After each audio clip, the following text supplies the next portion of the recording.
السلام عليكم ورحمة الله وبركاته. الحمد لله والصلاة والسلام على رسول الله وعلى آله وأصحابه حزب الله.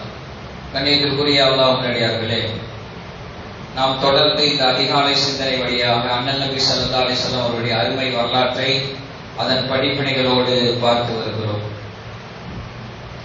மரியாதைக்குரியவர்களே, நபிகள் நாயகம் ஸல்லல்லாஹு அலைஹி வஸல்லம் அவர்கள் தாயிஃபுக்கு சென்று அங்கே பட்ட கடும் துன்பங்கள் துயரங்களுக்கு அடுத்தடுத்து அல்லாஹ் தஆலா ஆறுதல்களை நபிகள் நாயகம் ஸல்லல்லாஹு அலைஹி வஸல்லம் அவர்களுக்கு ஏற்படுத்துகிறான்.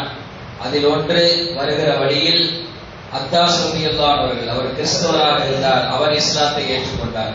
தாயிஃபில் யாரும் இஸ்லாத்தை ஏற்றுக்கொள்ளவில்லை என்று கவலைப்பட்ட நாயகம் ஸல்லல்லாஹு அலைஹி வஸல்லம் அவர்களுக்கு வருகிற வழியில் இது ஒரு ஆறுதலாக இருந்தது. அதையடுத்து நாயகம் ஸல்லல்லாஹு அலைஹி வஸல்லம் அவர்கள் நஹ்லா என்ற இடத்திற்கு வந்து தொழுகை நடத்தி கொண்டிருக்கிற போது அங்கே அவர் ஓதிய திருக்குர்ஆனுடைய வசனங்களை கேட்டு 7 ஜின்கள் நபிகள் நாயகம் ஸல்லல்லாஹு அலைஹி வஸல்லம் சந்தித்து அவர்கள் இஸ்லாத்தை ஏற்றுக்கொண்டார்கள் என்ற அந்த நிகழ்வை பார்க்கிறோம்.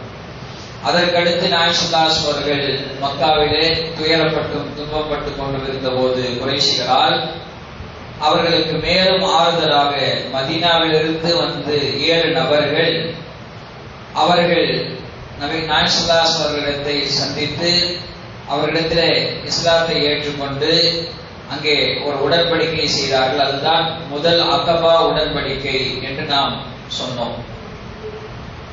அதற்கடுத்து நாயகம் ஸல்லல்லாஹு அலைஹி வஸல்லம் அவர்களுக்கு அடுத்த கட்ட ஆறுதலாக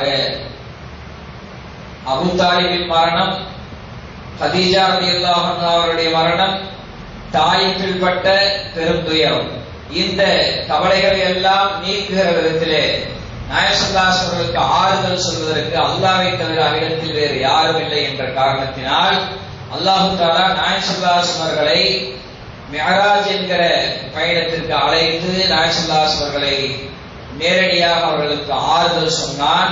அங்கே வைத்து அவர்களுக்கு தொழுகையை கடமையாக்கினான். இந்த மிஅராஜ் என்கிற நிகழ்வும் தாயிஃபின் பயணத்திற்கு பின்னால் தான் நடைபெற்றது என்பதை நாம் தெரிந்து கொள்ள வேண்டும்.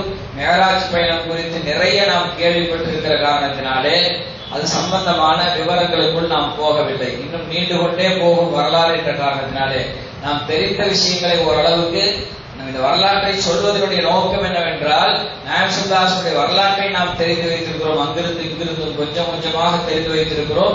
ஒரு வரிசையாக நாம் தெரிய வேண்டும் என்கிற காரணத்தினால்தான் நாம் தொடர்ந்து 150 தொடருக்கு மேலாக நாயகம் ஸல்லல்லாஹு அலைஹி வஸல்லம் வரலாற்றை வரிசையாக சொல்லி வருகிறோம்.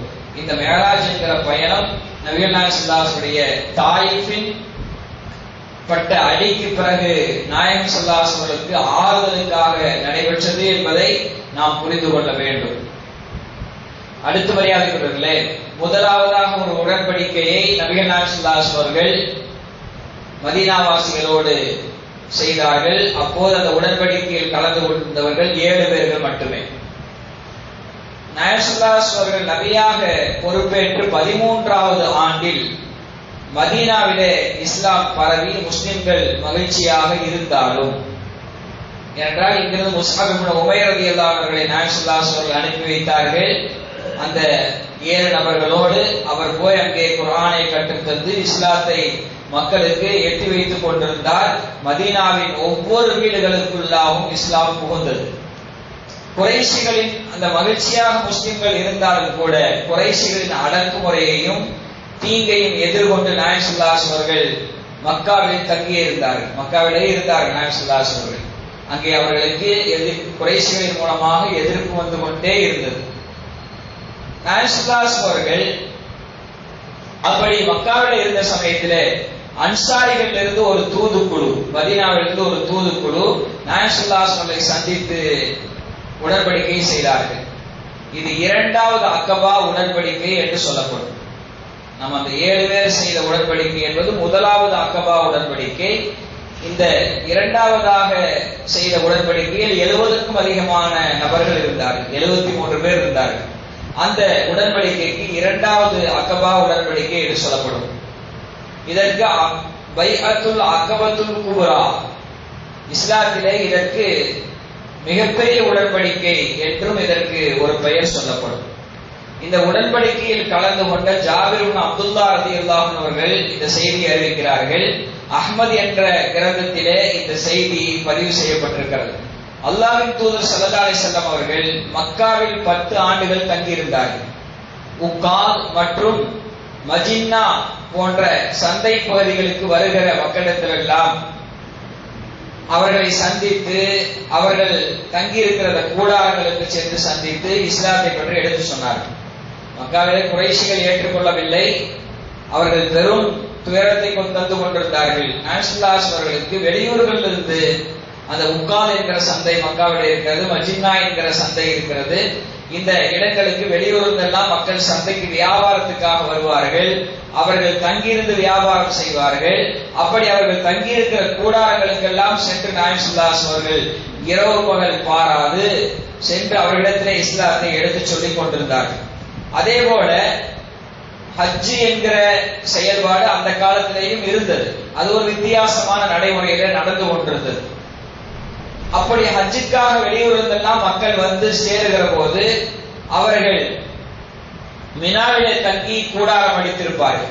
அந்த மினாவின் கூடாரங்களுக்கு சென்றும் நபிகள் நாயகம் ஸல்லல்லாஹு அலைஹி வஸல்லம் அவர்கள் இஸ்லாத்தை அவர்களுக்கு எடுத்துச் சொல்வார்கள், ஏகத்துவத்தின் பக்கம் அழைப்பு கொடுப்பார்கள்.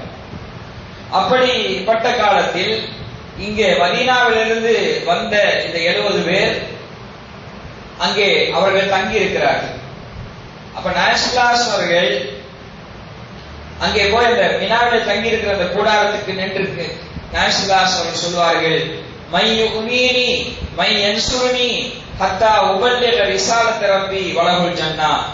யார் எனக்கு அடைக்கலம் தருவார்கள், யார் எனக்கு உதவி செய்வார்கள், என்னுடைய தூதுத்துவத்தை நான் எடுத்து வைப்பதற்காக யார் எனக்கு அடைக்கலம் தருவார்கள், யார் எனக்கு உதவி செய்ய தயாராக இருக்கிறீர்கள், அவருக்கு சொர்க்கம் இருக்கிறது என்று நாயசுல்லாஸ் அவர்கள் சொல்லுவார்கள், அழைப்பு கொடுப்பார்கள்.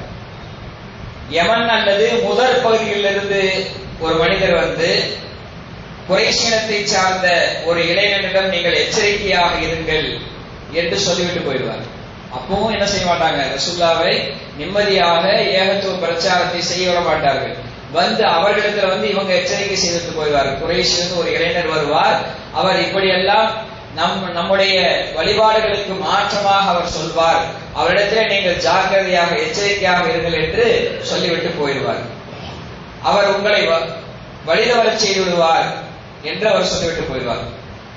அந்த ஜாபிர் அப்துல்லா எல்லாம் சொல்றாங்க, அல்லாஹ்வின் கிருபையால் நாங்கள் யஸ்ரிப் என்கிற அந்த மதீனாவிலிருந்து எங்களை அல்லாஹ் அவரிடம் அனுப்பினான்.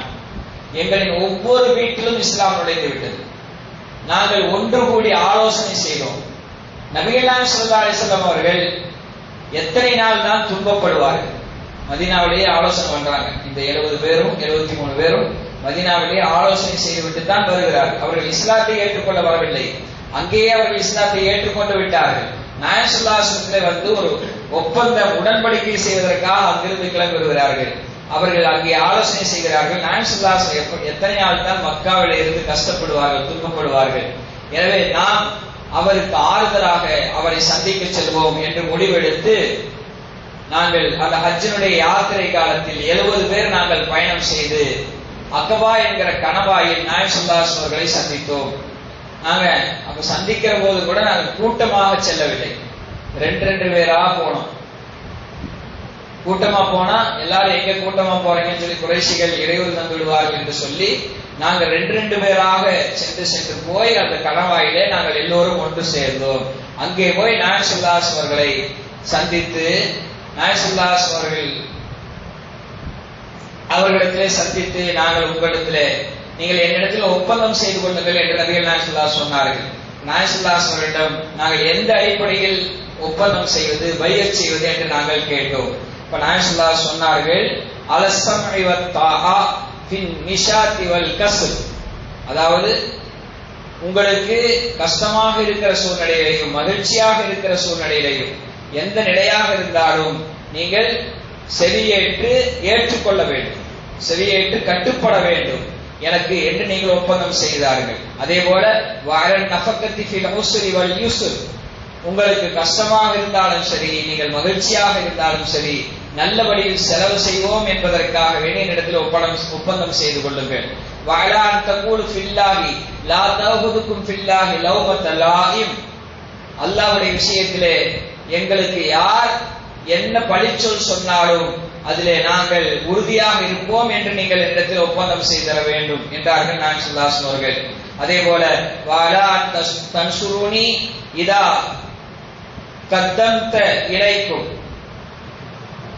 அதாவது நான் உங்களிடத்திலே கொண்டு வருகிற விஷயத்திலே உங்களிடத்திலே நான் வருகிற போது வந்தால், மதீனாவுக்கு வருவதற்கு முன்னாலேயே பெருமானார் ஸல்லல்லாஹு அலைஹி வஸல்லம் ஒப்பந்தம் செய்கிறார், நான் உங்களிடத்திலே முன்னோக்கி வந்தால் அந்த சமயத்திலே நீங்கள் எனக்கு உதவி செய்ய வேண்டும் என்று இப்போது நீங்கள் ஒப்பந்தம் செய்தார்கள் என்றார்கள் பெருமானார் ஸல்லல்லாஹு அலைஹி வஸல்லம் அவர்கள். அதே போல வதம்னஊனி மிம்மா தம்னஊன மின்ஹு அன்ஃபுசுக்கும் வ அஸ்வாஜுக்கும் வ அப்னாவுக்கும், அதே போல நீங்கள் உங்களுடைய உயிரை எப்படி பாதுகாப்பீர்களோ, உங்களுடைய மனைவிமார்களை உங்களுடைய குழந்தைகளை எல்லாம் எப்படி அவர்களுக்கு நீங்கள் பாதுகாப்பீர்களோ ஆதரவு தருவீர்களோ அதுபோல் எனக்கு நீங்கள் ஆதரவு தந்தால் வலக்குமுல் ஜன்னா, உங்களுக்கு சொர்க்கம் என்று நபிகள் நாயகம் ஸல்லல்லாஹு அலைஹி வஸல்லம் அவர்கள் இப்படிப்பட்ட நீங்கள் இப்படி ஒப்பந்தம் செய்ய வேண்டும் என்று அவரிடத்திலே எங்களிடத்திலே சொன்னார். ஜாபிர் அப்துல்லாஹ் சொல்கிறார், நாங்கள் அப்படியே பெருமானார் ஸல்லல்லாஹு அலைஹி வஸல்லம் இடத்திலே ஒப்பந்தம் செய்து கொடுத்தோம். நாங்கள் எங்களுக்கு கஷ்டமாக இருந்தாலும் எங்களுக்கு மகிழ்ச்சியாக இருந்தாலும் எல்லா நேரத்திலும் உங்களுக்கு உதவி ஒத்தாசையோடு இருப்போம் என்றும், எங்கள் மனைவி மக்களை நாங்கள் பாதுகாப்பது போல உங்களை நாங்கள் பாதுகாப்போம், நீங்கள் மதீனாவுக்கு முன்னோக்கி வந்தால் உங்களுக்கு நாங்கள் உதவி செய்வோம் என்றெல்லாம் ஒப்பந்தம் செய்தோம். அப்படி ஒப்பந்தம் செய்த போது நாங்கள் 73 பேர் இருந்தோம். 73 பேர், அதிலே 2 பெண்கள் இருந்தார்கள் என்று ஜாபிர் அப்துல்லாஹ் ரலியல்லாஹு அன்ஹு சொல்கிறார்கள். நாயகம் ஸல்லல்லாஹு அலைஹி அவர்கள் ஆண்களின் கைகளை எல்லாம் பிடித்து பைஅத் செய்தார்கள். நாயகம் ஸல்லல்லாஹு அலைஹி அவர்கள் பெண்களின் கையை தொடவே இல்லை, வாய் வழியாகவே அவர்கள் ஒப்பந்தம் செய்தார்கள். இந்த உடன்படிக்கைக்கு பேர் இரண்டாவது அகபா உடன்படிக்கை என்று சொல்லப்படும். இது நாயகம் ஸல்லல்லாஹு அலைஹி அவர்களுக்கு 53வது வயதின் இருந்தபோது துல்ஹஜ் மாதத்தில் இந்த உடன்படிக்கை நடந்தது என்பதை நாம் புரிந்து கொள்ளும். இன்ஷா அல்லாஹ் நாயகம் ஸல்லல்லாஹு அலைஹி வரலாற்றிலே அடுத்து என்ன நடந்தது என்பதை நாம் தொடர்ந்து பார்ப்போம். அல்லாஹ் தஆலா நபி நாயகம் ஸல்லல்லாஹு அலைஹி வரலாற்றை கேட்பதன் மூலமாக அதிலிருந்து கிடைக்கிற படிப்பினைகளை பின்பற்றி நடக்கூடிய நல்ல தௌஃபீகினை அல்லாஹ் தஆலா அனைவருக்கும் தந்தல்வானாக. ஆமீன். வாஹிரு தஅவானா அல்ஹம்துலில்லாஹி ரப்பில் ஆலமீன். வஸ்ஸலாமு அலைக்கும் வரஹ்மத்துல்லாஹி வபரகாத்துஹு. சுப்ஹானல்லாஹி வபிஹம்திஹி சுப்ஹானல்லாஹும்ம وبحمدك نشهد ان لا اله الا انت ونستغفرك ونتوب اليك. آمين. سبحان ربك رب العزة عما يصفون وسلام على المرسلين والحمد لله رب العالمين. صلى الله على محمد صلى الله عليه وسلم صلى الله على محمد صلى الله عليه وسلم صلى الله على محمد يا رب صل عليه وسلم.